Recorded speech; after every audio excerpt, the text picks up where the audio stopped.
mana? Oh, itu sejarah apanya itu? Sejarah bapak-bapak gereja. Oh, Alam. bikinan Yang jadi manusia. masalah itu, yang jadi masalah itu di Quran nggak ada kata Kristen. Terus kenapa? Nah, kalian harusnya menyasar ke Nasrani sama Aku malah bahas Yahudi. itu. Tritunggal yang lagi dibahas, Gincu. Gincu yang lagi dibahas Tritunggal. Iya, itu kan kalau di konsep tiga itu nggak melawan apapun, itu nggak bertentangan dengan apapun. Oh, jadi Tuhannya 3. Bukan Tuhannya tiga. Sebab ada 3 yang memberi kesaksian. 3 apa? 1. Apanya yang memberi kesaksian? Nah itu. Mana Tuhan Tuhannya itu tiga? Tekstualnya mana Tuhannya tiga? 1 John 5 nomor 7. Sebab ada mana? 3. Ya, yang 3 itu Tuhan bukan? Ada tiga. Kok Yang Tuhan? memberi Tuhan mana kesaksian. tulisan Tuhannya? Ada 3 Tuhan mana? Iya, yang 3 itu Tuhan bukan? Yang 3 itu Tuhan bukan lah. Coba 3 saya ya tanya. 3. Ini tes kewarasan si Gincu ini. Ya 3 ya 3. Nggak ada tulisan Bapak Tuhannya. Tuhan bukan, Gincu. Bapak Oh, Tuhan bukan. Bukan. Bapak Tuhan bukan. 3 tadi mana bertuliskan tekstual Tuhan 3? 3 Bapak Tuhan mana? Tuhan bukan. Ah, nggak tekstual kau ini. Bapak Tuhan Gimana kau mau bukan. lanjut Nah, kan? berdebat nggak tekstual? Nangis kan? Nangis. Pasti Cuma nangis. asumsi, tebak-tebakan. Bapak Tuhan bukan. Ah, nggak tekstual pun, tebak-tebakan. Teka-teki. Kok tekstual? Kalau apa cocok tidak? cocok, nggak cocok nggak usah. Yang Oh, pasti Bang Helel. pastilah. Bang Helel, Lucky ini, si Lucky ini dia Islam. Dia hanya naik untuk bikin apa ya, rusuh di rum-rum Muslim. Si bidat satu itu. Iya serius, dia Darah itu Yesus, Islam. darah. Mana dia? Puji Tuhan, darah Yesus tulang Darah Paulus ginjal darah. Markus. Itu penista Islam itu. Iya. Itu si Ginca, Si Ginting Gincu Cangkem. itu, si Gincu. Ya, Ginting Cangkem. Itu yang menista Islam dengan mengatakan satu buku dia tampilkan sampulnya di laptop, lalu dia bilang ini buku melegalkan ajaran LGBT di Islam. Waalaikumsalam warahmatullahi wabarakatuh. Ah, kebetulan. Bang Selebes, bentar bang. Izin ya bang ya dayengku ya. Saya mau jawab dulu ini nih. Zulkifli TV host ajaran tauhid, ada nggak kata tauhid di dalam Al-Quran? Oke, kita jawab ya. Bismillahirrahmanirrahim. Saya baca terjemahannya aja ya. Oke, baik. Di dalam surat Al-Fatir ya. Hai manusia, ingatlah akan nikmat Allah kepadamu. Adakah pencipta selain Allah yang dapat memberikan rizki kepada kamu dari langit dan bumi? Tidak ada Tuhan selain Dia, maka mengapa kamu berpaling dari ketauhidan? Ada loh kata tauhid. Mana? Ada kata Tritunggal nggak di dalam Bible? Kalau ada, saya minta data. Jangan jangan nantang Al-Quran ya. Al-Quran itu semakin ditantang, semakin menunjukkan yang namanya kebenaran. Kebenaran tidak akan bisa ditutupi, tapi kebusukan pasti akan dikalahkan oleh kebenaran. Lanjut. Kok saya mendengarnya agak sakit ya di hatinya.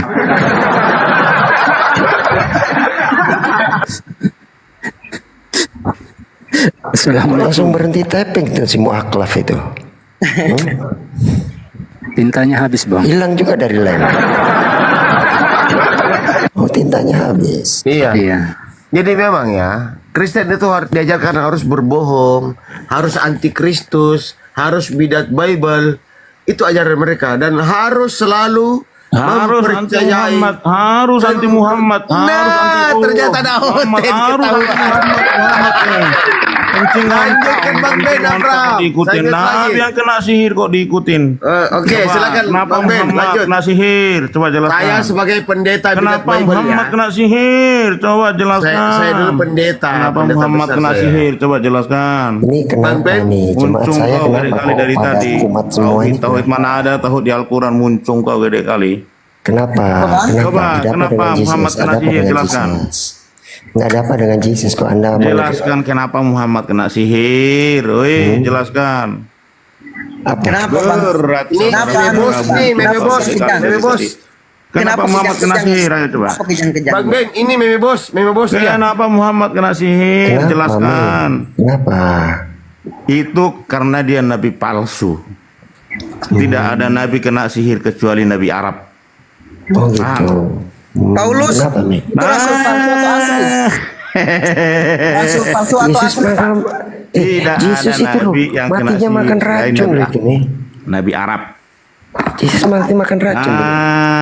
Kenapa Oh, jangan, Muhammad kena sihir? 1 bulan jangan, bingung dia ngapain dia kayak orang gila. Coba. Kenapa nangis? Ayo Mi, Kenapa? kenapa nangis? Mute dulu itu bang, mute dulu itu. Tolong jelaskan kenapa nabimu kena sihir. Emang temanya sihir bang? Coba dilihat temanya. Kenapa sih datang tantrum semua, ngamuk semua? Apa namanya ya? Keburu kabur si meme bos ya. Iya, saya turunkan Bang Selebes, maaf. Karena apa namanya ya? Bagi saya pelihara sampah Yunani kurang bagus. Sebenarnya salah kalau sampai Yunani. Itu sampah daur ulang Yunani. Udah Itu- sampah di daur ulang pula. Itu kentut Paulus sebenarnya. Takut Kentut saya ini Paulus. takut kena Bennett ini, jadi saya besarkan saja abang ya. Saya kena Bennett. Itu Ya, nah, ini tadi yang Besarkan ini. saya host. Ini pelajaran penting juga ya. Oh ya. Sabar dulu. Oh, kutombak juga kau Sam. Ya. Iya maaf bang. Ini pelajaran penting juga di dalam kekristenan ya. Mereka selalu mengatakan Nabi disihir, Nabi Muhammad disihir. Oke, kalau kita lihat manusialah wajar. Meninggal juga wajar, keracunan wajar, ya kan? Yang jadi pertanyaan saya, kita baca ya. Ini ya, kita baca. Onkelos kemudian pergi dan membangkitkan Yesus dari Nazaret. Dari kubur melalui sihir loh. Berarti Yesus dibangkitkan dengan cara memakai ilmu sihir. Tuhan disihir. Jadi begini, intinya Kristen itu katarak rohani, ya. Mereka itu katarak rohani. Kenapa saya bilang begitu? Yang tertulis utusan mereka baca Tuhan. Nah itu tadi bagus itu datanya itu. Yesus dibangkitkan sama Onkelos itu. Jadi kalau kata mereka itu Islam itu umat buta huruf, kalau Kristen itu umat buta Tuhan.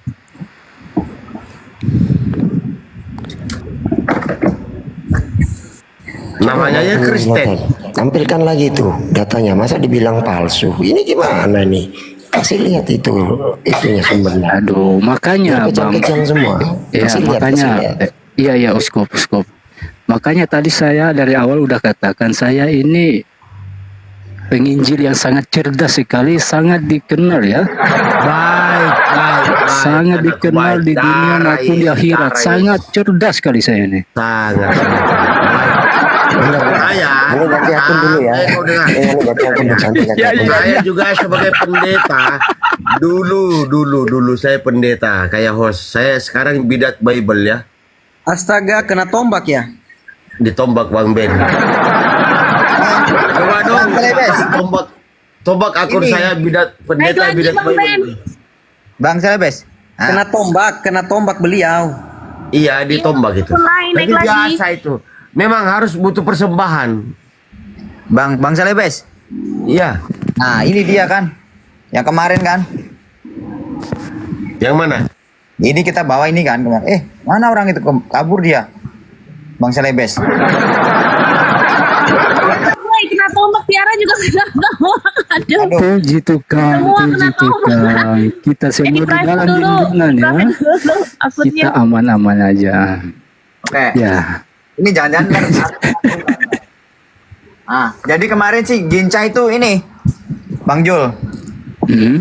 Ginca Ya, itu ya. aku lagi ini kan, nerangin ini. Ada My Jesus Love Guys, ini buku karangan Robert William kan. Nah, Iya.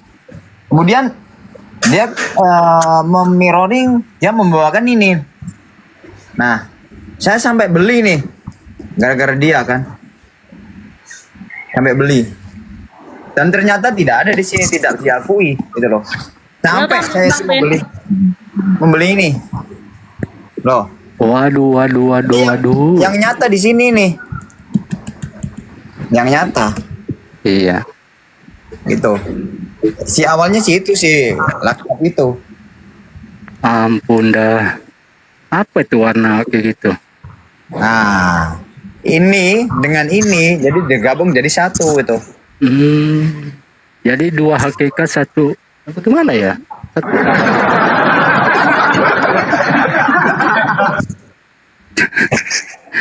Ada nggak Jadi ya, James itu jadi ratu? Ada nggak? James kan sosok lelaki kan? Nah, ini itu the Queen's James, the Queen. Nah, Ratu James. Harusnya kan James itu kan King's James ya kan? Biasanya the King James, ini the Queen James. Ah, ke Ini the Queen's James. Bible-nya tuh Queen's James Bible tuh. Baru tahu saya. Warnanya bagus ya.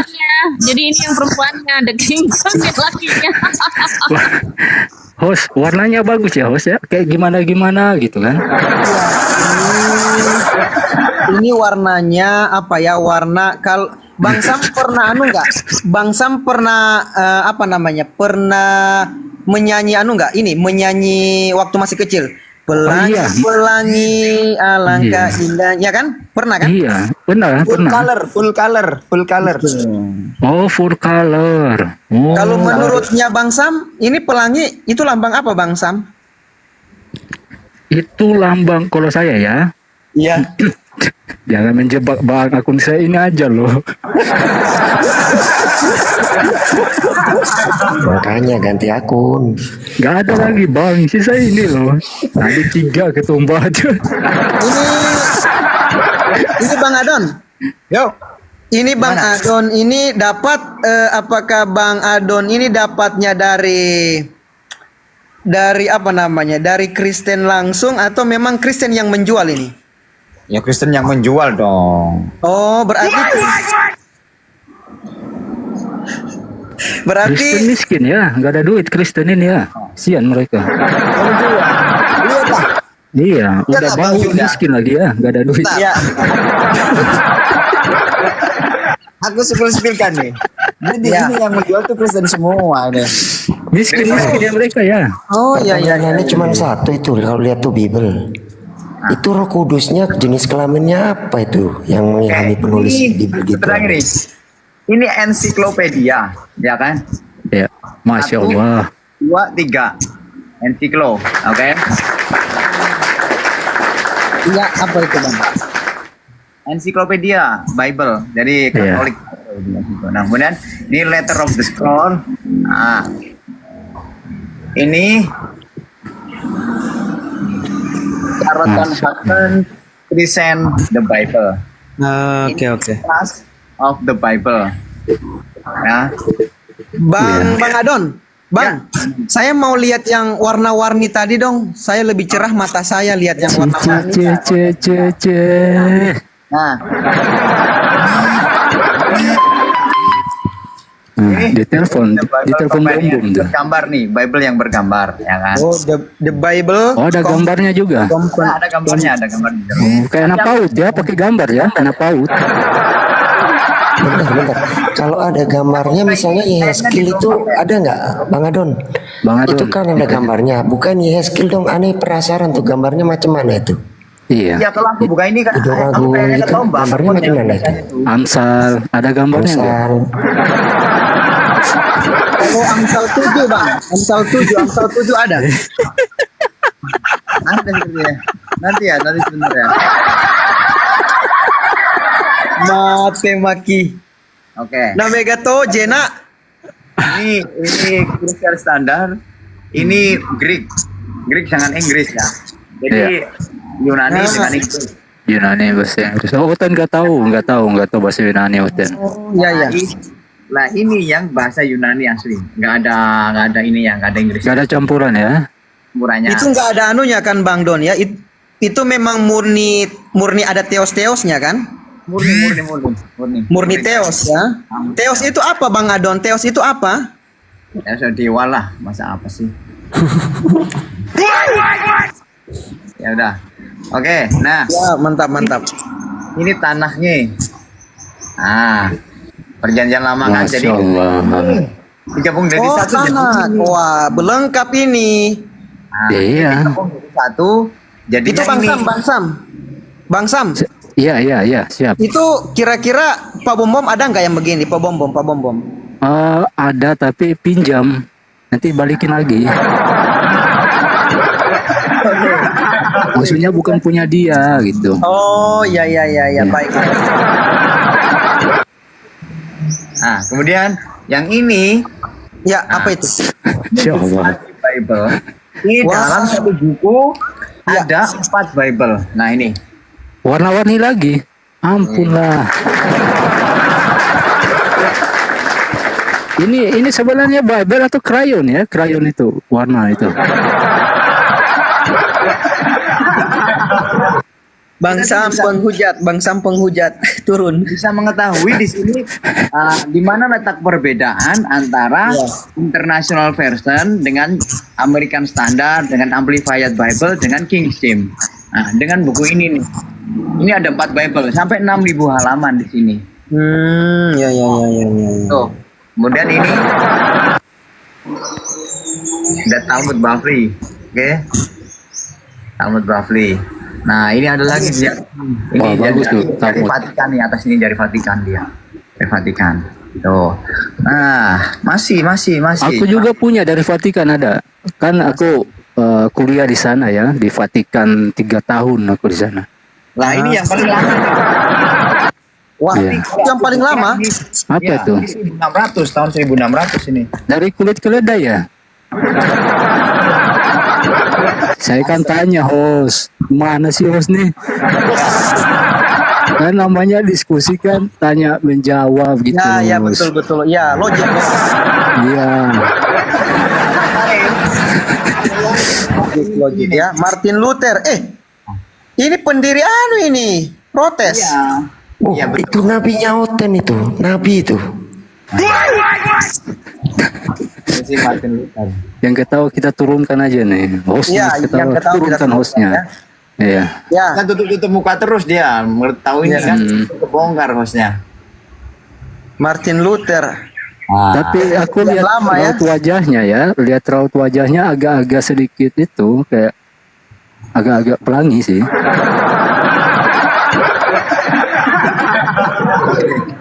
Nih, Masya Allah ya. Ini juga udah sampai sini nih. Di doa Wah. kita. Nah. Ini Masya Allah. Ya Allah. Itu siapa itu, Bang Sam? Ini Kodondili ya? Kami. Ini siapa ini, Bang Sam? Ya. Donditan. Iya. Donditan. Bom ada nggak? Bom. Saya kan ada ya host. Apa sih host ini? Ya, ya. Ada di UGD. Di UGD ada dia tadi di UGD. Oke, kita balik ke laptop ya.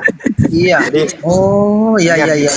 Bahwa yang benar-benar mengaku itu adalah ini, ya kan? Kalau Itu tempat isinya apa, Bang Adon? Ada nggak? Bisa dibaca nggak? Sekilas saja.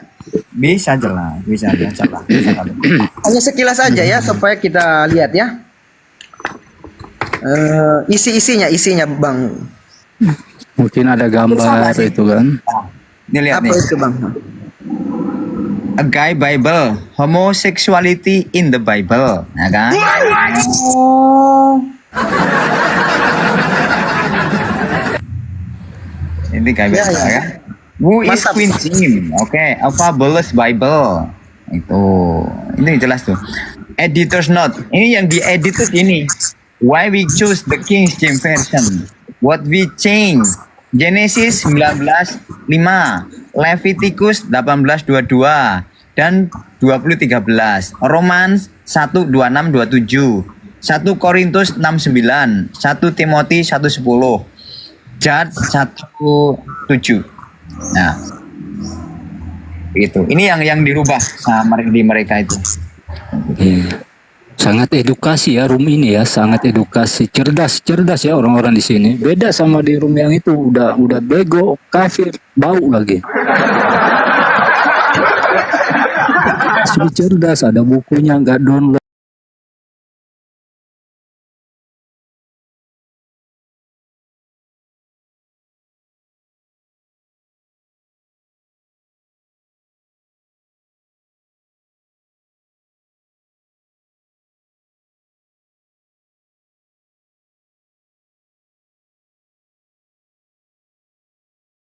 laki-laki. Berarti Tuhanmu hantu. Yang bangkit dari kubur itu hantu. Oke. Jadi apa namanya? Apa namanya? Coba ada Kalau coba yang bernama Yesus ketika bangkit dari kubur itu namanya Tuhan dan penggenapan nubuat di dalam Alkitab. Ya kamu ngerti.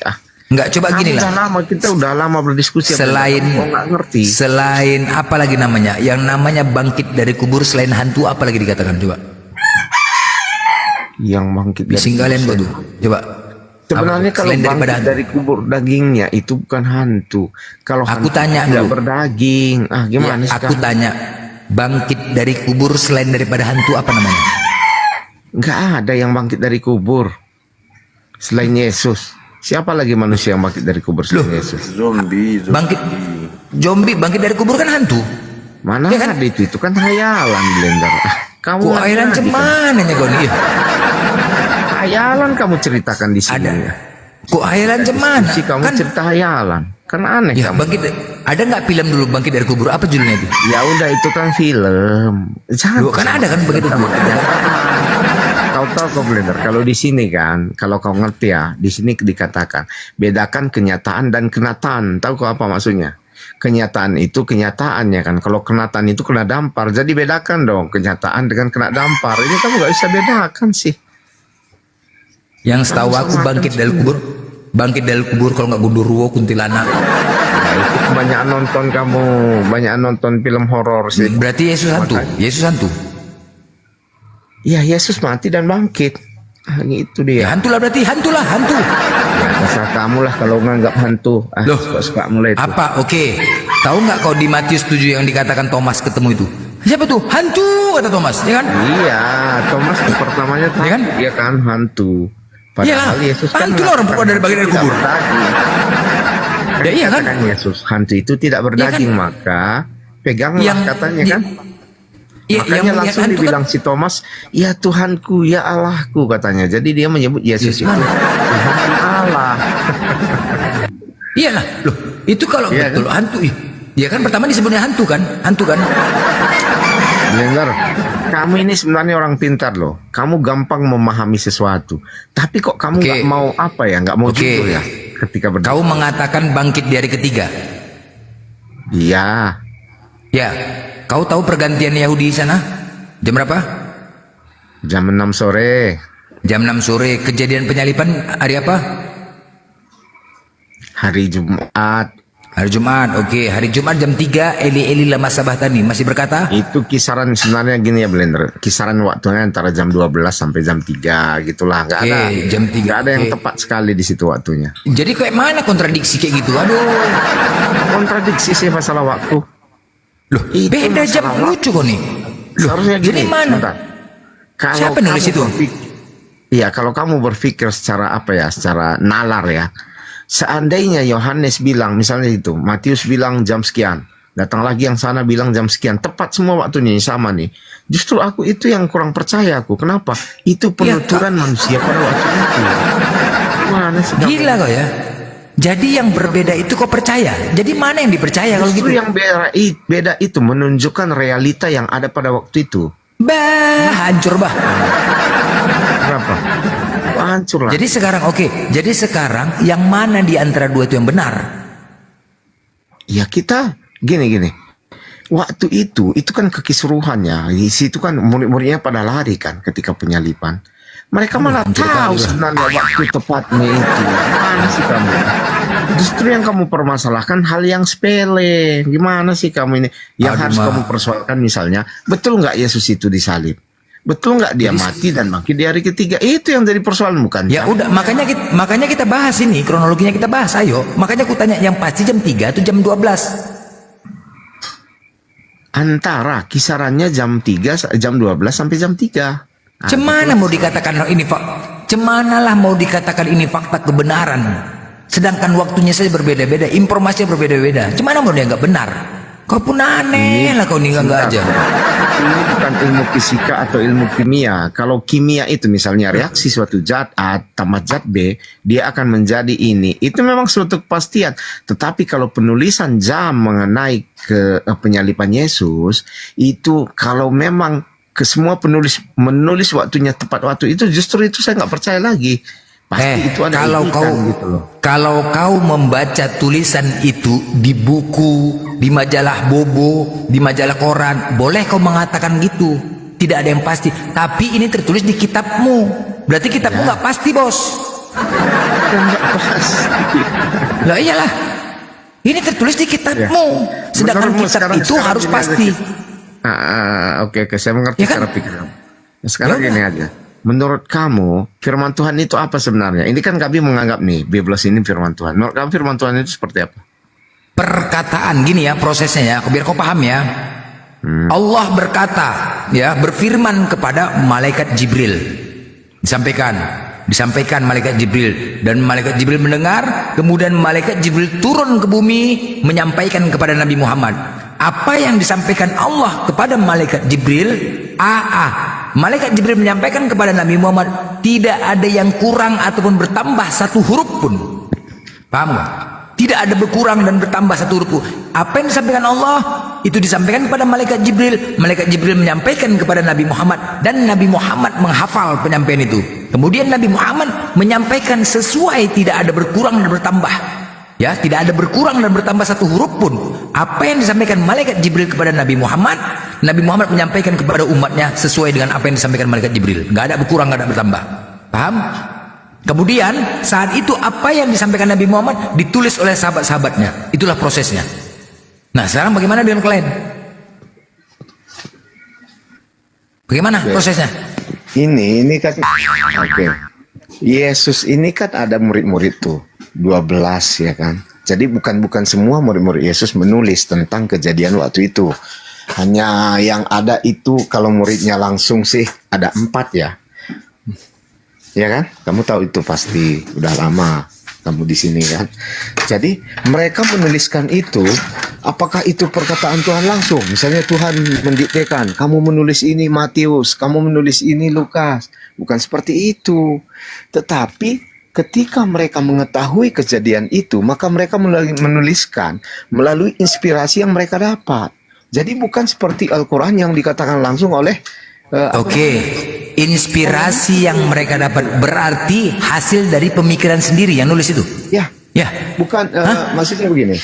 Beserak kau. Beserak lagi. Ya iyalah, kau mengatakan berarti hasil dari inspirasi mereka, bukan dari Tuhan.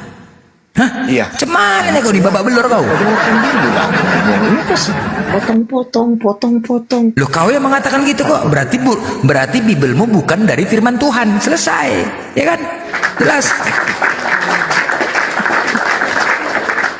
Ya bolehlah kau anggap seperti itu karena kamu kan nggak percaya apapun cerita. Baik, kalau boleh, kalau kau mengatakan boleh, berarti aku boleh juga menyimpulkan Tuhan kalian itu bukan Yesus tetapi pendeta. Orang kami berfirman sama Alkitab kok, beriman sama Alkitab, masa kamu? Dari mana jalannya berfirman sama? Gimana Oke, sih kamu? sekarang ya tadi kan kutanya, apakah Bibelmu itu firman Tuhan? Gimana? Apakah Bibelmu firman Tuhan? Ya jelas dong. Tapi tadi kau bilang dari hasil inspirasi murid-murid. Cemana lah kau ini, aduh. Saya belum selesai ngomong, kamu sudah potong. Gimana sih kamu? Loh, kok cemana? Makanya kamu nggak dapat poinnya. Lanjut kau ngomong. Kau pastikan. Sekarang aku tanya, bagaimana proses Bibelmu itu yang benar-benar dikatakan firman Tuhan? Bagaimana prosesnya? Silakan. Ya. Ini pertama, Yesus mengambil 12 murid-murid ya. Dan ada beberapa di antara murid-murid Yesus itu menulis tentang perkataan Yesus, situasi waktu itu. Berdasarkan apa mereka ditulis itu? Itu ditulis berdasarkan pengalaman mereka dan kalau kami percaya sih ya, kami percaya itu juga atas bimbingan Roh Kudus yang dijanjikan oleh Yesus. Begitu. Oke, saat itu Yohanes dan Matius waktu penyaliban di mana mereka? Ya, kalau setahu saya sih Yohanes ada melihat Yesus disalib. Kalau Matius juga melihat. Matius juga melihat. Saya nggak tahu. Kalau soal dijelaskan dia melihat, saya nggak juga Oke, tahu ya. kenapa kedua pernyataan mereka berbeda? Oke. Itu masalah gampang sih. Maksudmu pernyataan yang di mana nih? Tadi kau bilang Yohanes mengatakan Eli lama sama tadi mengatakan dia jam 12. Satu mengatakan jam 3. Mana yang benar? Jam 12, jam 3. Itu kisaran waktunya, Blender. Kita nggak tahu mana tepatnya nih. Bah, berarti bukan murid Yesus kalau gitu nggak menonton. Berarti mereka nggak melihat. Sebentar. Kau pikir waktu itu mereka punya jam tangan, punya handphone, atau punya apa? Dari mana? Kenapa itu dibiarkan bertentangan? Kutanya sama kau. Dibiarkan. Di satu tempat mereka sama-sama di situ bisa pula berbeda jamnya kan ngarang. Hah? Kamu ngerti nggak kenapa itu nggak jadi permasalahan sama orang Kristen? Nggak jadi permasalahan orang kalian longor. Nggak boleh lah anggapanmu longor kan, nggak apa-apa sih sebenarnya. Lo memang iyalah mana bisa? Lo nggak bisa. Jadi sekarang mana yang mau dipegang, mana yang mau diikutin kalau begitu? Mana yang mau diikutin? Dua pernyataan yang berbeda yang sama-sama murid Yesus kau mengatakan. Oke. Saya tanya balik sama kamu. Ada pertentangan di situ. Oke, saya setuju. Kamu mengatakan ada pertentangan waktu antara jam di Matius dengan apa? Lukas ya? Atau Yohanes. Oke. Jadi sekarang gini. Meskipun ada perbedaan waktu di antara dua penulis ini, apakah ini mempengaruhi kenyataan bahwa Yesus disalib atau tidak? Adakah itu berpengaruh? Mempengaruhi lah. Oke, dari sisi jadi seolah-olah kalau berbeda seperti ini itu berarti dikarang-karang, Bos. Ya, bukan kejadian nyata. Kalau kamu menganggap itu dikarang-karang, sekarang gini. Ada satu kejadian yang dilihat oleh dua orang. Ini kan seperti ini kan. Satu kejadian dilihat oleh dua orang. Tetapi mereka menyatakan waktu yang berbeda tentang kejahatan itu. Betul nggak? Seperti ini kan? Iya. Oke. Jadi apakah dari kedua orang ini, tidak bisakah kedua orang ini mempunyai ingatan yang berbeda tentang waktu kejadian kalau tidak mempunyai jam? Tapi mereka sama di tempat itu saat penyalipan, mereka ada di situ di lokasi. Iya, tetapi kalau sama-sama tidak punya jam, apakah ketika dia menuliskan kejadian itu bisa nggak berbeda dia menuliskan waktunya? Oke, dari sejak kejadian itu kapan rupanya ditulis? Ya, kira-kira ya mereka masih hidup dong. Paling itu setahun 2 tahun kemudian lah ditulis. Apakah setelah itu apakah mereka menulisnya tidak bersama-sama? Mereka berpisah. Rupanya pulang kampung, satu pulang kampung ke sana gitu. Bagaimana mereka menyatukan? Sekarang gini. Mengumpulkan itu tulisan-tulisan itu bagaimana? Nggak dikumpulkan rupanya tulisan itu. Nggak dikumpulkan. Setelah ditulis Yohanes, ditulis sama Matius, terus habis itu tulisannya di mana diletak? Terpisah-pisah gitu. Ya terpisah-pisah tulisan. Loh, jadi bagaimana mengumpulkannya? Ya itulah makanya pengkanonan di abad keberapa tuh? Abad ketiga ya, kalau nggak salah. Abad kemana? Jadi setelah mereka penyalipan habis itu pisah. Yang satu si Yohanes pulang ke Medan, satu lagi pulang ke Sulawesi gitu. Baru ditulisnya gitu. Bentar, mereka hanya bersatu ketika hari Pentakosta. Kan di situ dijelaskan berkumpullah mereka semua dan Roh Kudus turun ke atas mereka. Ya kan? Iya, aku bertanya bagaimana mereka menulisnya? Sejak kapan mereka menulisnya itu sehingga berbeda-beda? Kalau rupanya mereka nggak konfirmasi. Loh iyalah, itu artinya kontradiksi loh. Kontradiksi yang menulis ini sama-sama kau katakan murid Yesus, tetapi tulisannya berbeda. Bagaimana? Sekarang begini, ketika kau mendengar berita ya. Kau mendengar berita di koran, kejadian pukul 3 sekian terjadi telah pembunuhan. Kau tengoklah. Pernah nggak kau mendengar berita walaupun koran beda? Artinya bedanya itu beda-beda menit. Kalau orang lakukan, beda menit. Tetapi ini beda jam. Antara jam 12 jam 3 itu udah berbeda, Bos. Jam 12 masih panas, jam 3 udah mulai matahari tenggelam. Matahari mulai ini. Udah beda, matahari mulai naik. Jam 12 matahari masih naik. Gimana nih kau tuh? Kok itu udah menuju sholat asar? Ini kamu pakai logika ya, jangan pakai apa namanya. Ketika kita berdiskusi, jangan kamu ingin menang atau ingin membuktikan sesuatu yang salah gitu. Coba kamu kosongkan dulu pikiran kamu. Sekarang gini. Aku suruh kosongkan pikiran gila ya. Iya dong. Kok aku pula harus kosongkan pikiran? Ini jelas kenapa aku yang dikosongkan pikiran? Ini ada dua pernyataan murid yang berbeda. Kenapa aku yang harus kosongkan? Jadi harus kayak mana aku? Harus kayak mana aku coba? Sekarang gini, apakah narasi dari kedua murid ini meskipun jamnya berbeda mengatakan Yesus tidak disalib atau Yesus disalib? Apa yang mereka katakan? Wajiblah aku curigain, wajiblah ini fiktif atau tapi karangan. ini dulu, dasarnya gini Ya dulu, iya, Glenn. iyalah tidak disalib. Aku menganggap, oke, aku mengatakan ini bohong. Ya terserah. Lo bohong lah. Lo memang iya, Kamu nggak karena percaya, perbedaan. kan? Ya udah. Loh, memang- itu memang iya. dasarnya dari awal kamu nggak percaya. Nah, makanya aku tanya sama kau tadi, ayo kita buktikan. Nah, pergantian waktu Yahudi pukul 6. Saat itu kita buat jam 12. Jam 12 ya, jam 12 siang. Dari jam 12 siang ke jam 6 setengah hari. Oke? Setengah hari. Dari hari Jumat sore ke Sabtu sore 1 hari. Ya, dari Sabtu jam 6 sore sampai ke Minggu 2 hari. Dari Minggu sore pukul 6 ke Senin sore pukul 6 3 hari. Udah? Maria Magdalena di Minggu pagi dia melihat kuburnya sudah kosong.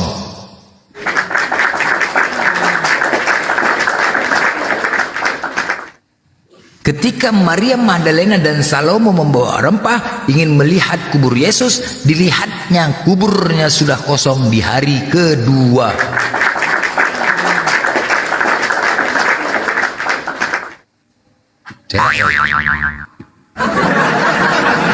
Jelas ya, jelas ya, jelas ya.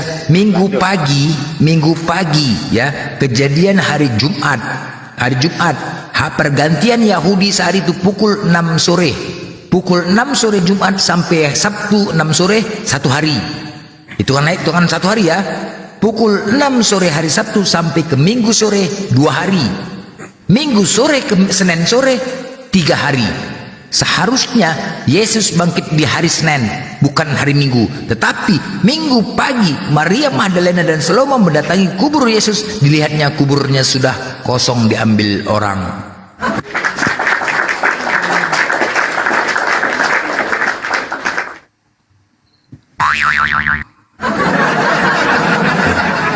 Terus kenapa, bro? Berarti dia tidak bangkit di hari ketiga, di hari kedua. Babak belur kok, babak belur. Hari pertama itu hari kapan? Ya hari Jumat itu hari Jumat. pertama, kan? Hari pertama. Oke, hari Jumat jam 3 dia masih hidup. Eli lama sabachthani. Oke, jam 3 Hari pertama, dari jam ya, mulai dari penyalipan kita hitung itu udah hari pertama, oke? dia dikubur. Oke, dia dikubur jam 3 dia masih hidup. Dia dikubur berarti antara pukul 5 ya. Sebelum saat itu si Yusuf meminta izin kepada Pilatus untuk menurunkan jasadnya. Yang menguburkan Yusuf bersama Nikodemus. Oke? Yang menguburkan jasadnya Yesus adalah Yusuf dan Nikodemus. Yusuf mendatangi jasadnya, mendatangi Pilatus meminta izin untuk menurunkan jasad. Karena sebentar lagi hari Sabat, maka Pilatus pun menyegerakan dan memberikan izin kepada Yusuf. Dengan pelan-pelan Yusuf mengambil jasad Yesus tanpa diketahui tentara Romawi. Ya, udah. Saat itu Nikodemus datang membawa 30 kati minyak mur dan gaharu. Ya, jelas ya. Yohanes 19:39. Yohanes 19:39. Pertanyaannya, minyak mur dan gaharu. Minyak mur itu silakan kau buka. Fungsi minyak mur adalah untuk mengobati luka-luka di tubuh manusia. Sekali lagi, minyak mur itu untuk mengobati luka-luka di tubuh manusia. Dan minyak gaharu fungsinya adalah sebagai minyak aromaterapi untuk manusia yang mengalami depresi ataupun trauma. Ya, minyak gaharu itu adalah aromaterapi untuk memberikan semangat kepada manusia. Saat itu, apakah Yesus mengalami depresi atau trauma? Benar. Saat itu, kalau memang jasadnya sudah mati, untuk apa minyak mur itu dibawa Nikodemus? Untuk apa? Dan bahkan pun Maria Magdalena juga membawa rempah-rempah dan minyak mur. Dengan tujuan untuk apa? Untuk membaluri luka-luka di tubuh Yesus. Sedangkan kau mengatakan Yesus sudah dikubur. Berarti Maria Magdalena harus mengkorek kuburnya lagi untuk membaluri. Orang yang udah mati kok dibaluri lagi dengan minyak? Apanya ini?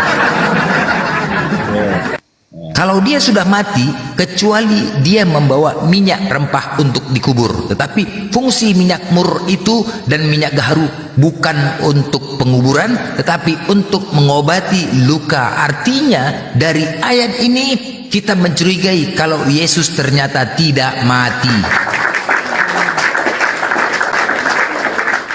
Dan mereka membuat skenario karena apa? Yusuf dengan pelan-pelan, ya, dengan pelan-pelan dan ngumpet-ngumpet meminta izin dengan cara sembunyi-sembunyi kepada Pilatus agar tidak diketahui tentara Romawi. Karena apa? Karena dia melihat Yesus masih hidup, dia pelan-pelan menurunkan jasad Yesus dengan hati-hati dan sembunyi-sembunyi. Kemudian dia membawanya ke dalam goa dan menyembunyikan di dalam goa. Jelas? Dan Maria Magdalena membawa minyak mur dan rempah-rempah untuk membaluri tubuh Yesus yang luka-luka tersebut. Pertanyaannya, ada apa Maria Magdalena membawa minyak mur lagi? Sedangkan dia sudah dikubur, sudah ditanam. Apa harus dikorek lagi? Hah? Terus dipakai minyak mur? Hei, beserak kok, beserak Len. Jelas ya?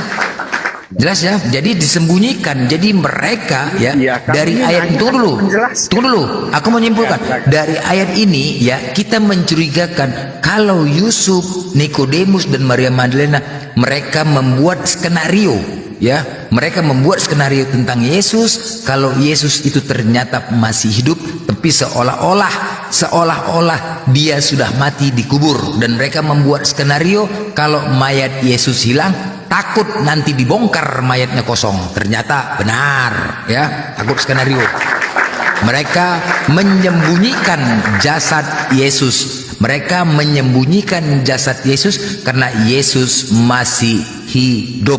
Dan kedua, ketika dinyatakan mati, Yohanes 19:32, di situ Pilatus memerintahkan kepada prajuritnya untuk menyegerakan penyaliban Yesus. Kemudian prajurit-prajurit mendatangi jasad mendatangin orang-orang yang disalib. Yang pertama, orang yang disalib dipatahkan kakinya demi untuk mempercepat kematian. Dipatahkan kaki orang pertama. Kemudian dipatahkan kaki orang yang kedua disalib. Ketika mereka ingin mematahkan kaki orang ketiga, yaitu Yesus, mereka melihat Yesus sudah mati dan mereka pun tidak jadi mematahkan kaki Yesus. Akhirnya prajurit-prajurit Pilatus melapor kepada Pilatus, dan ternyata Pilatus tidak percaya. Tidak mungkin penyaliban secepat itu. Biasanya penyaliban itu butuh waktu 2 hari kematiannya. Ini kenapa cepat kali? Kenapa cepat lagi? Akhirnya tidak percaya Pilatus, kembali lagi prajuritnya, kemudian menombak lambungnya Yesus. Ketika ditombak lambungnya, Yesus mengeluarkan darah segar. Sedangkan tadi pernyataannya dinyatakan dia sudah mati. Apakah orang yang mati masih mengeluarkan darah segar? Oh tidak bos, darah itu keluar muncrat karena dipompa oleh jantung. Jantung yang memompa darah kita sehingga keluar. Ketika jantung sudah berhenti, darah juga tidak akan berjalan. Jelas? Jadi jelas di sini ada keanehan dan ada keganjalan di ayat ini. Di saat kronologi penyaliban Yesus ini, di sini ada keganjilan dan ada keanehan dari ayat-ayat tersebut, dari kronologi ceritanya. Kita fakta ya, ceritanya nih. Nah, dari situ udah nampak apakah Yesus benar mati? Ternyata dari ayat ini Yohanes 19:32-39 ternyata bisa dipastikan Yesus tidak mati.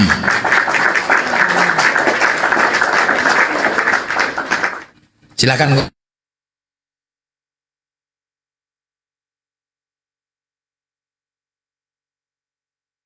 Jangan kau bilang aku cerita, ayat di Bibelmu. Oke. Kau ini lucu. Di Bibelmu. Pemahamanmu tentang ayat yang pernah kamu baca ya seperti itu ya kan. Jadi gini. Sebenarnya dari awalnya ketika dia membawa minyak gaharu dan minyak apa tadi? Mur. Itu sebenarnya itu sinkron dengan cerita di mana orang Israel pernah hidup di Mesir. Jadi kebiasaan kebudayaan Mesir, mayat itu dimumikan, ya kan? Dimumikan atau mayat itu diolesi dengan apa? Rempah-rempah, kan seperti itu kalau kebiasaan Mesir, hingga menjadi mumi, kan seperti itu. Jadi kalau kita lihat ya, artinya apakah cerita kalau secara sejarah kan Israel di Mesir itu tidak pernah ada sejarahnya kalau di luar Alkitab. Itu tidak ada bukti sejarah ya sebenarnya secara real. Tetapi dari cerita Alkitab ini dan kebiasaan orang Yahudi ini membuktikan bahwa Israel pernah hidup di tanah Mesir, begitu.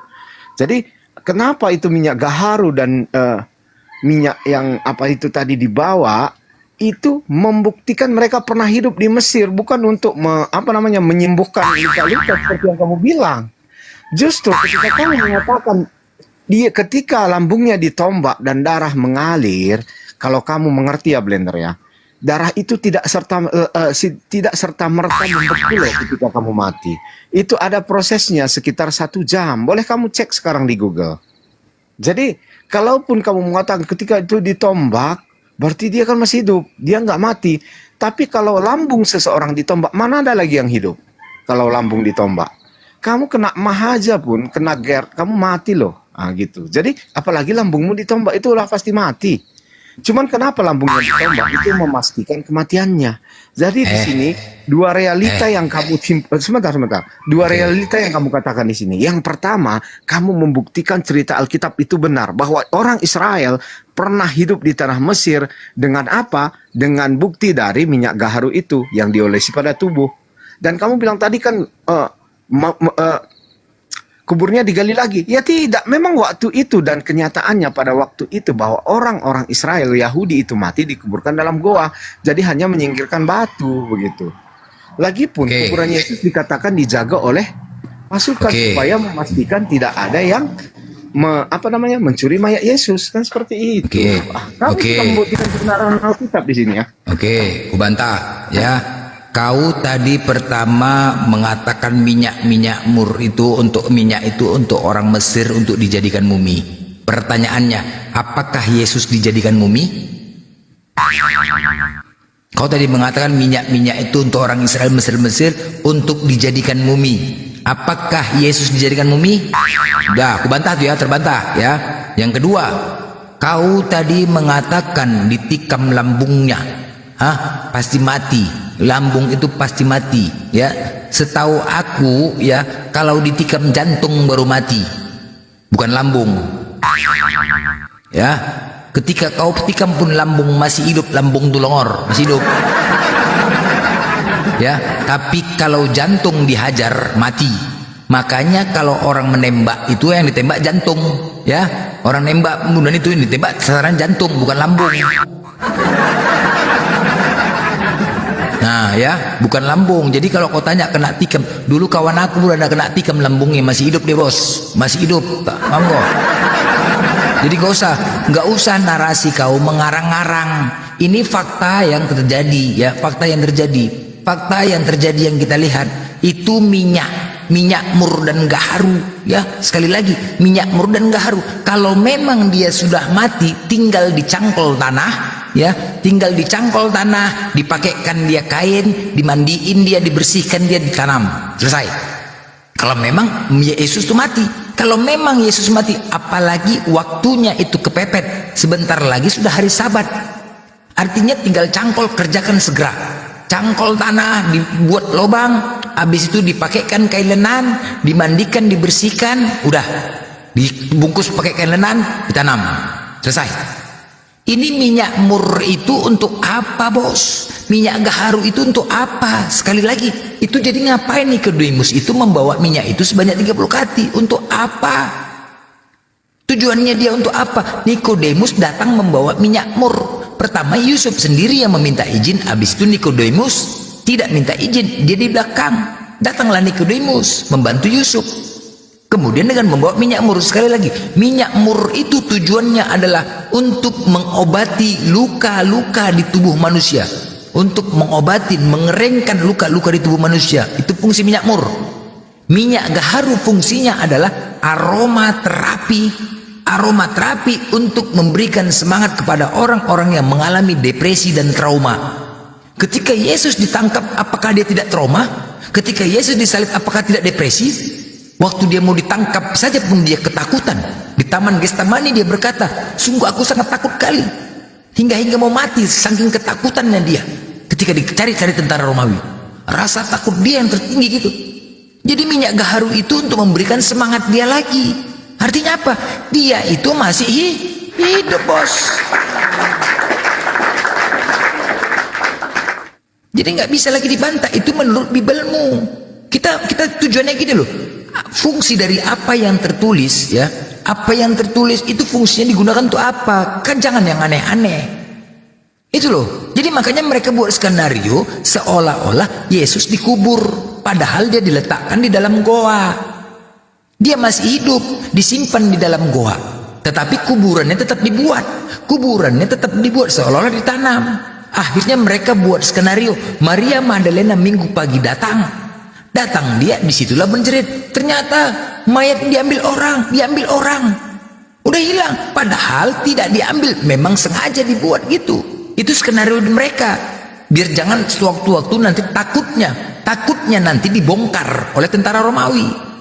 Itu takutnya nanti suatu saat kuburnya itu dibongkar oleh tentara Romawi, tidak ada jasadnya. Lebih bagus mereka sendiri yang membuat seolah-olah Yesus itu sudah hilang. Dia makanya di dalam gua pun dia dihilangkan. Coba Pak, itu aja lah. Kalau kau mengatakan bangkit di hari ketiga, kalian mengatakan hari kedua mayatnya udah hilang. Udah salah semua ini. Ini aja udah salah kalian. Ya, dari waktu sudah salah. Dari kejadian juga banyak kali keganjilan. Waktu kita hitung hari Jumat dia disalib. Ya, hitungannya seharusnya hari Senin dia bangkit. Ini kenapa hari Minggu sudah hilang? Ketika kalian lihat mayatnya kosong, diambil orang, kalian katakan dia bangkit. Ketika kalian lihat kuburnya sudah kosong. Yang namanya bangkit dari kubur itu hantu, bos. Gila pak, bangkit. Hancur kau nih, mati kalian, babak belur kalian. Makanya kalau ini babak belur itu tertulis di Bibelmu, ya, karena kalian tidak mengimanin. Ini sangat ganjil kali, aneh kali. Oke, jadi begini ya Blender ya. Kalau pandangan kamu, minyak mur itu dibawa untuk mengobati luka-luka, ya kan? Tapi kamu lupa, memang kebiasaan orang Yahudi waktu itu minyak mur diolesi pada mayat, gitu. Jadi ketika dikatakan dia mengolesi minyak mur kepada mayat, itu kan saya katakan tadi membuktikan mereka pernah hidup di tanah Mesir. Di mana datanya orang Mesir mengolesin orang Israel mati mayat mengolesi pakai minyak mur? Kau tunjukkan datanya, jangan banyak congor kau. Tunjukkan datanya. Tradisi kematian orang Israel itu ketika mati ada membawa minyak mur. Tunjukkan datanya. Ngarang aja kau. Tunjukkan emangku. Ya. Tunjukkan silakan. Kau cari. Tradisi kematian orang Israel menggunakan minyak mur. Silakan kau tunjukkan. Enak aja kau ngarang. Tunjukkan. Terus kalau ada berarti kamu salah ya? Kamu harus mengakui. Iya, tunjukkan.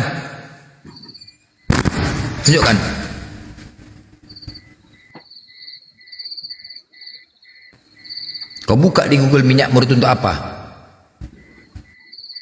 Ya sebentar saya ambil ya, biar kamu tahu.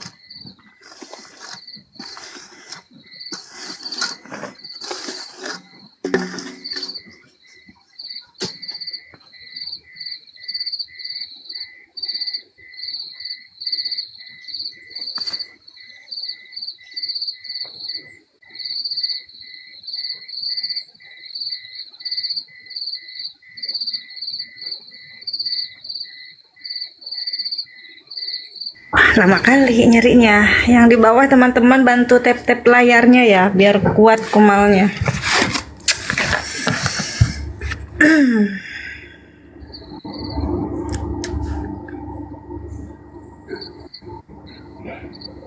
Oke, sebentar nih, saya sudah dapat nih. Oh, tapi tulisannya bukan Ditampilkan datanya bang, bisa? Bang tanya ditampilkan.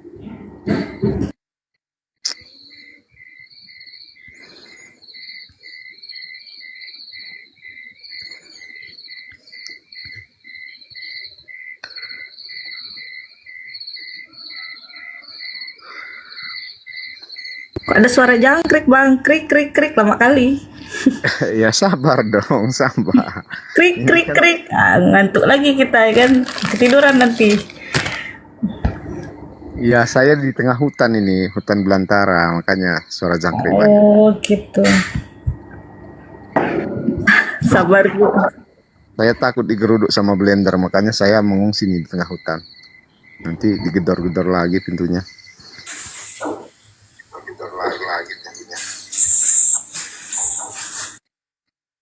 Oke, ini ya, sebentar saya tunjukkan ya.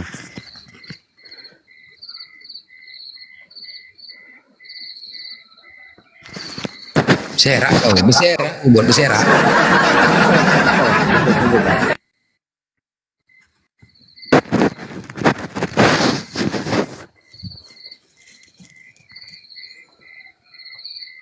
Misalkan saya, ini dia.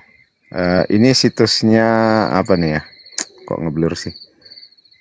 Nanti Anda tuduh lagi, ini kan situs Kristen gitu lagi kan? Jadi susah juga sih sebenarnya.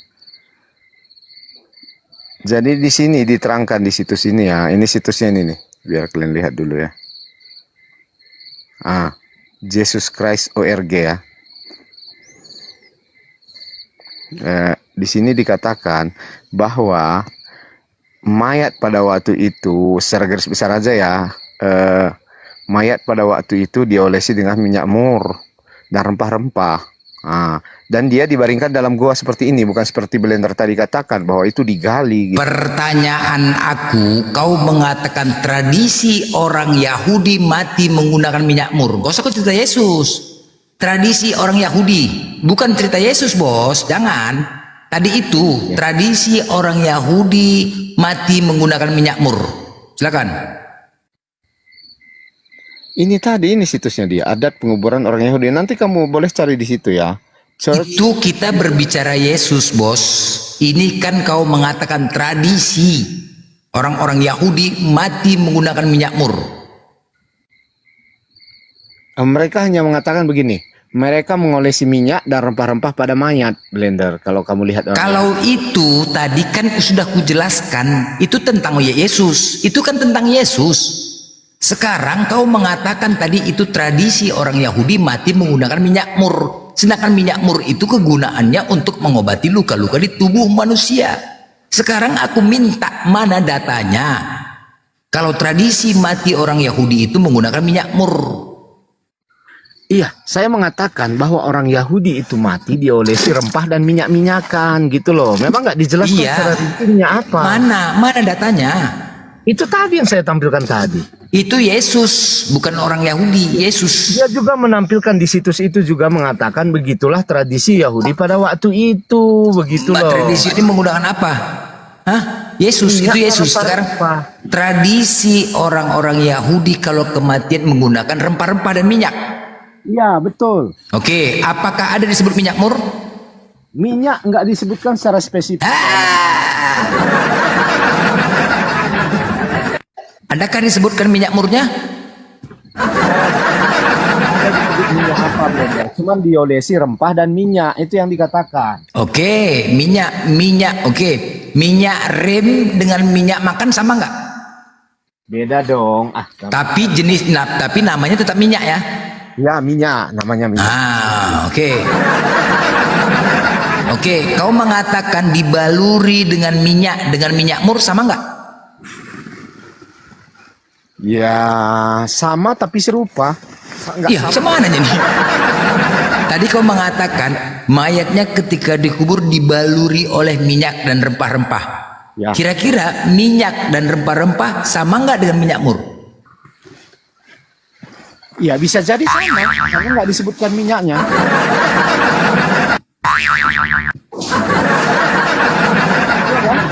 Jadi sama. Beserak kau kan? Beserak kau. Beserak. Suara kau pun sudah mulai tenggelam. Pelan-pelan suara kau sudah mulai tenggelam. Pelan-pelan suara kau sudah mulai tenggelam. Udah hilang. Jadi ya, sekarang begini. gini loh, kita kan punya akal ya, itu kronologi. Yang namanya kronologi kejadian itu harus betul-betul detail. Aku pernah jadi penyidik, bos, bukan kaleng-kaleng, bos. Pernah juga menyelidikin ya. Itu semua penyelidikan itu penuh dengan teka-teki. Gampang kali nih, bos. Biar kau paham. Itu penyelidikan. Sekarang apa fungsi dari minyak itu?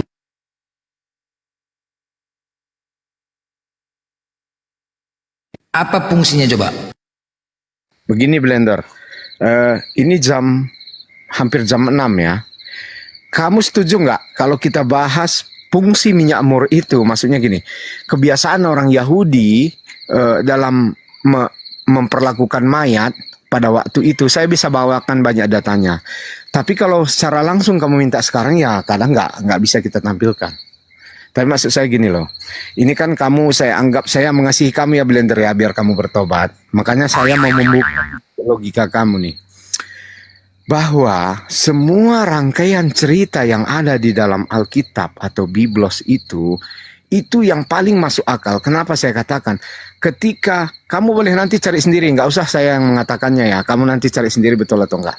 Mulai dari orang Israel di tanah Mesir, kebiasaan yang di tanah Mesir dibawa juga ke abad pertama. Jadi korelasi cerita-cerita antar Alkitab itu sangat berhubungan loh. Meskipun sebagian ini fakta ya, sebagian orang mengatakan bahwa yang ada di dalam Alkitab itu tidak tercatat dalam sejarah, betul. Tetapi sebagian besar juga ada, misalnya kota-kota yang tenggelam, seperti Yeriko, Sodom Gomora. Sekarang ini banyak arkeologi yang menuju ke arah situ gitu loh. Jadi maksud saya gini, cerita yang paling logis itu ada di Alkitab. Apakah betul Israel pernah hidup di tanah Mesir? Kebiasaan yang kamu tadi tunjukkan itu adalah sebuah kenyataan gitu loh. Jadi terlepas dari percaya atau tidak, itu balik lagi ke orang-orangnya, kan seperti itu. Kita nggak bisa memaksakan. Tapi kalau kamu berpikir secara logika, sebenarnya kamu lihat cerita di Alkitab itu paling nyata. Jadi begini, apakah Yesus disalib itu di luar Alkitab juga ada tercatat loh. Apakah Yesus pernah ada di dunia? Di luar Alkitab juga Yesus pernah ada. Sekarang coba. Kebenaran. Nah, sekarang silakan ya Kak. Kau tadi jangan kau berbicara Alkitab fakta, nyata, benar. Ketika ada sebuah tulisan di situ berbeda-beda, masih mampu kau lagi mengatakan itu fakta, nyata? Ketika ada tulisan yang berbeda-beda dan kontradiksi, tadi mengatakan pukul 12, satu pukul 3, masih mampu kau mengatakan fakta? Lu bos, jangan begitu. Artinya gini loh, jangan, yang mendengar ini kebenaran bukan sama kayak kalian semua. Nggak perlu kita ceritakan. Yang mendengar ini ada orang pintar, sekolah S3, sekolah sastra bahasa. Jangan kebodohan itu ditampilkan di sini, ya. Semua itu berdata. Jangan suka-suka hati. Yang menonton ini bukan anak SD. Kalaupun kau lihat itu Bibelnya ya, Bibelnya itu, sekarang tanya sama kau. Ada 2 pernyataan di Yohanes 19 itu tentang kronologi kejadian bahwasanya Yesus tidak mati. Udah, 2 juga pernyataan di Kisah Para Rasul 2, di situ juga Petrus menyatakan Yesus tidak mati. Ada 2 loh mengatakan. Jelas ini sama. Al-Quran mengatakan bahwasanya Nabi Isa diselamatkan. Dia tidak mati, tidak disalib. Dia tidak disalib. Dan perkataan di Al-Quran ini diperkuat oleh Petrus loh. Petrus loh. Kau baca di Kisah Para Rasul 2 nomor 24. Apa kata Petrus? Petrus datang berkhotbah di Pentakosta. Di depan orang-orang Yahudi dia berkhotbah. Hei, Yesus dari Nazaret yang telah kalian bunuh oleh tangan-tangan bangsa durhaka, tetapi Allah melepaskan dia dari sengsara maut karena tidak mungkin ia dalam kuasa maut itu. Itu pernyataan Petrus langsung, murid Yesus bersama 11 murid yang lain. Ini pernyataan lu, dan mereka menjadi saksi atas apa yang mereka katakan. Di KPR 3 di situ, KPR 3 nomor 15, di situ mereka bersaksi. Kami bersaksi bahwasanya Yesus tidak mungkin mati. Yesus tidak mungkin mati. Dia Allah telah melepaskan dia dari sengsara maut. Sewaktu Yesus ditangkap ya, dirajam, dipukuli, disalib hingga mati, apakah itu merupakan sengsara maut atau bukan? Sengsara maut, bos. Itu kejadian sengsara maut yang dialaminya. Waktu dia dipukuli, dihajar, itu merupakan kesengsaraan dirinya. Sampai dia mati, makanya disebut sengsara maut. Itu sengsara maut. Tetapi Petrus membantah penyalipan itu, bahwasanya dia tidak ditinggalkan dalam mati. Dia tidak ditinggalkan di dalam dunia orang mati. Bahkan dagingnya pun tidak mengalami kebinasaan. Sama enggak itu seperti diserupakan? Akhirnya ketika khotbahnya itu, kemudian yang mendengar, orang-orang Yahudi itu mendengar, apa katanya? Terharu mendengar khotbah Petrus. Kemudian mereka berkata, apa yang harus kami lakukan, saudaraku? Apa jawab Petrus? Bertobatlah. Ketika suatu pernyataan untuk disuruh bertobat, berarti mereka telah melakukan kesalahan sehingga diperintahkan untuk bertobat. Kalau memang itu benar-benar Tuhan, pastilah Petrus mengatakan, memujilah engkau nama Tuhan. Itu jelas, bos, memuji. Dan kejadian ini, kebenaran kejadian ini yang membuat ganjil, ya. Apa sih salah Bunda Maria? Apa salah Bunda Maria itu? Ya, Tuhan menitipkan kandungan ke dalam kandungan ke rahim Bunda Maria. Tuhan menitipkan Yesus ke dalam kandungan Bunda Maria. Ya, yang tadinya dia belum siap untuk menjadi ibu rumah tangga, akhirnya karena ini perintah dari Tuhan, datang malaikat Gabriel menyampaikan kepada Bunda Maria. Malaikat Gabriel datangi Bunda Maria, sebentar lagi Tuhan akan menitipkan roh ke dalam kandunganmu. Akan menitipkan, dan itu bernama Yesus. Tapi karena perintah dari Tuhan, akhirnya Bunda Maria pun menerima. Dan menerima. Setelah berjalannya waktu, banyak ujian dan cobaan yang dihadapi Bunda Maria. Banyak ujian, dia dikejar-kejar oleh tentara Romawi, dia diduga ini segala macam. Nah, ketika lahir Yesus, dari kecil dibuainya Yesus, disayangi dan dicintainya, dianggapnya anak kandungnya sendiri, walaupun tidak punya suami, sampai dia dewasa. Ketika dia dewasa, umur 33 tahun, di depan mata kepalanya sendiri dilihat anaknya dipukuli, disiksa dan diludahi. Betapa hancurnya perasaan seorang ibu. Coba kau lihat itu, betapa sakitnya perasaan seorang ibu. Apa yang dia katakan? Pernahkah dia berkatakan, Tuhan, kenapa kau biarkan dia, sedangkan dia datang dari kau, Tuhan? Kenapa kau biarkan dia di depan mata kepalaku ini disiksa? Tidak kau selamatkan. Mana malaikat Gabriel? Mana Gabrielmu itu? Ada apa ini? Kenapa dia tidak datang kepadaku untuk menyampaikan, kalau memang ini datangnya darimu Tuhan, aku terima. Mana? Adakah malaikat Gabriel menyampaikan kepada Bunda Maria? Adakah sebagaimana waktu pertama dia datang menyampaikan kepada Bunda Maria akan menitipkan roh ke dalam kandungan Bunda Maria? Nggak ada datang. Harapan Bunda Maria datang kepada dia, malaikat Gabriel. Hei Maria, sebentar lagi Yesus ini akan ditangkap, dia akan dipukuli, dia akan mati disalib. Kau harus terima, karena kau sudah mencintainya. Kau harus terima itu. Mungkin Maria pun terima. Kalau begitu ada penyampaian, tapi kan tidak ada sama sekali penyampaian dari Bunda Maria, dari malaikat Gabriel. Dan Bunda Maria pun merasa bingung. Pasti bingung, ada apa ini? Ada apa ini? Sakit hatinya, kenapa ini? Kenapa? Kita sajalah coba. Saat itu di manakah keadilan? Yesus di sidang 9 kali persidangan dinyatakan dia tidak bersalah. Yesus dinyatakan tidak bersalah dan dia harus dilepaskan. Tetapi karena imam-imam Yahudi yang menghendaki dia harus mati. Sebenarnya istri Pilatus sudah mewanti-wanti, jangan kau berurusan dengan Yesus ini. Dan ada dua saat itu, Yesus Barabas dan Yesus Kristus. Seharusnya Yesus Barabas itulah yang harus disalib karena dialah benar-benar penjahat. Yesus Kristus dinyatakan tidak ada salah, tetapi dia tetap dihukum mati. Di manakah keadilan saat itu? Bagaimanakah perasaan seorang ibu melihat anaknya dinyatakan tidak bersalah tetapi tetap juga dibunuh? Bagaimanakah perasaan seorang ibu? Bos, bagaimana? Kita di sini ketika kita melihat anak kita tersidang, dinyatakan anak kita tidak bersalah tetapi tetap dibunuh. Bagaimana perasaan seorang ibu? Bagaimana, bos? Nah, itulah yang terjadi. Akhirnya apa? Akhirnya doktrinlah dimulai. Saat itu hampir ribut semua karena banyak yang mendukung Bunda Maria. Ada 500 orang yang datang di situ dan mendukung Bunda Maria karena mereka merasa kasihan dengan Bunda Maria.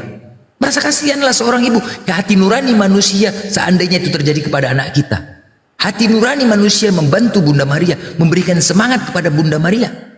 Dan bagaimana juga perasaan Yesus, anak melihat orang tuanya menangis. Waduh, coba bayangkan kejadian itu, bos. Nggak ada, Bunda Maria nggak tahu itu. Nggak tahu Bunda Maria bagaimana perasaan seorang ibu. Akhirnya apa? Akhirnya hampir terjadi keribut, hampir dikecam Romawi karena telah melakukan orang yang tidak bersalah. Karena mereka merasa prihatin dengan Bunda Maria dan mendukung Bunda Maria. Akhirnya apa? Prajurit-prajurit Romawi kemudian takut terjadi keributan karena telah membunuh orang yang tidak bersalah. Akhirnya mereka memberikan doktrin kepada orang-orang Yahudi bahwasanya yang disalib itu dia adalah Tuhan.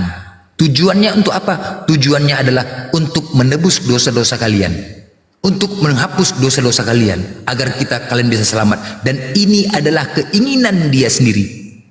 Dibuatlah alibi seperti itu agar tidak terjadi keributan saat itu, agar kerajaan Romawi tidak dikecap. Karena Pilatus sendiri pun dalam keadaan was-was, karena bingung. Pilatus kan seharusnya melepaskan, tetapi imam Yahudi yang memerintahkan. Dalam keadaan kayak mana saat itu?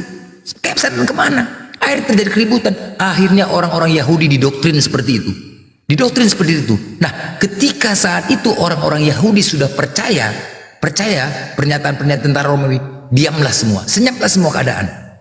Nah, saat itulah baru datanglah Petrus ke Pentakosta menyampaikan yang tadinya mereka percaya penyaliban itu. Akhirnya Petrus bersama 11 muridnya datang ke Pentakosta dan Serambi Salomo menyampaikan berita itu bahwasanya Yesus tidak benar dia disalib. Yesus dari Nazaret yang telah kalian bunuh oleh tangan-tangan bangsa durhaka, tetapi Allah melepaskan dia dari sengsara maut karena tidak mungkin ia dalam kuasa maut itu. Ingat ya, tetapi Allah melepaskan dia dari sengsara maut, melepaskan dia dari sengsara maut. Sedangkan Yesus di situ kita lihat mengalami sengsara maut, tetapi Petrus membantah. Dan kemudian pergi dia ke Serambi Salomo. Akhirnya di Pentakosta itu ada 3.000 orang yang percaya pernyataan Petrus dan mereka tidak mempercayai penyaliban tersebut. Dan mereka mengikuti perkataan Petrus sampai di Serambi Salomo. Kemudian Petrus pun juga berbicara kepada siapa? Petrus berbicara kepada orang-orang di depan bait Allah. Yohanes 13 KPR 3 nomor 1. Pada suatu hari menjelang waktu sembahyang. Woi, ini sembahyang ayat ini. Bahaya nggak Bibel kau nih? Pada suatu hari menjelang waktu sembahyang, yaitu pukul 3 petang. Woi, bahaya kau nih. Bahaya Bibel kau nih. Ya. Ibadah kalian, ibadah Yahudi dulu tidak sembahyang. Tidak sembahyang. Sembahyang itu ditujukan kepada ibadah umat Islam, bos. Woi, berserak kau nih, berserak. Pada suatu hari menjelang waktu sembahyang, yaitu pukul 3 petang, dan ibadah kalian, ibadah Yahudi tidak pernah ditentukan waktunya. Tidak pernah ditentukan waktunya. Hanya ibadah umat Islam yang ditentukan waktunya, yaitu pukul 3 petang menjelang sholat asar. Ya. Pada suatu hari menjelang pukul 3 petang, naiklah Petrus dan Yohanes ke bait Allah. Petrus dan Yohanes naik ke bait Allah. Bait Allah itu rumah ibadah. Di depan gerbang bait Allah, di situ banyak dia melihat pengemis-pengemis meminta sedekah. Pengemis-pengemis itu identik di rumah ibadah mana coba? Yang namanya pengemis-pengemis itu identik di rumah ibadah Kristenkah, Budakah, Hindukah, atau Islam? Jangan pikirkan. Ya, kita lihat. Yang namanya pengemis-pengemis itu lebih identik di rumah ibadah mana? Islam, Kristen, Hindu, Buddha, Yahudi. Jawabannya Islam. Ingat ya, di depan gerbang bait Allah, Petrus dan Yohanes melihat banyak pengemis meminta sedekah. Banyak melihat pengemis di depan gerbang bait Allah. Artinya Yohanes dan Petrus di sini dinyatakan Islam. Menurut Bibelmu, ya, menurut Bibelmu, bukan aku ya, menurut Bibelmu, di situ dinyatakan pada suatu hari menjelang waktu sembahyang, yaitu pukul 3 petang, naiklah Petrus dan Yohanes ke bait Allah. Di depan gerbang bait Allah, di situ banyak pengemis meminta sedekah. Tetapi apa kata Petrus? Aku tidak bisa memberikanmu apa-apa. Tetapi Petrus menyembuhkan orang pengemis tersebut yang cacat sudah lama. Dengan sebentar, dengan sekejap, akhirnya Petrus menyembuhkan orang yang lumpuh tersebut. Dengan segera orang tersebut berlari-lari. Terkejut orang. Yuh, semua orang terkejut melihat Petrus. Karena saat dulu siapa yang bisa memberikan mujizat, mereka anggap itu adalah Tuhan. Beuh. Nah akhirnya apa? Ini buka, ini Bible kalian yang mengatakan, bukan aku ya. Nongor, kalian buka KPR 2 sama KPR 3. Silahkan kalian baca. Udah, sampai itu ketika itu sembuhlah orang. Dan mereka terkejut. Akhirnya apa lagi kata Petrus? Kenapa kalian terkejut melihat kami? Kenapa kalian terkejut melihat kami? Dikatakannya lagi, di Serambi Salomo tuh ya, Serambi Salomo. Yesus dari Nazaret yang telah kalian bunuh oleh tangan-tangan bangsa durhaka. Tetapi Allah melepaskan dia dari sengsara maut karena tidak mungkin ia dalam kuasa maut itu. Akhirnya sejak kedatangan Petrus dan Yohanes dan 11 muridnya yang lain, akhirnya semua percaya ucapan mereka sampai saat ini. Dan sampai saat ini orang-orang Yahudi Israel tidak mempercayai penyaliban Petrus, sehingga barang bukti dan jejak Yesus tidak ada di Israel sampai saat ini. Jelas Den? Silahkan ya kita merujuk. Sampai saat ini ya, sejak kedatangan Petrus dan Yohanes membantah penyaliban tersebut, dan jejak-jejak Yesus tidak ada di Israel. Kenapa? Karena seandainya ada jejaknya di situ, itu menjadi barang bukti telah membunuh orang yang tidak bersalah.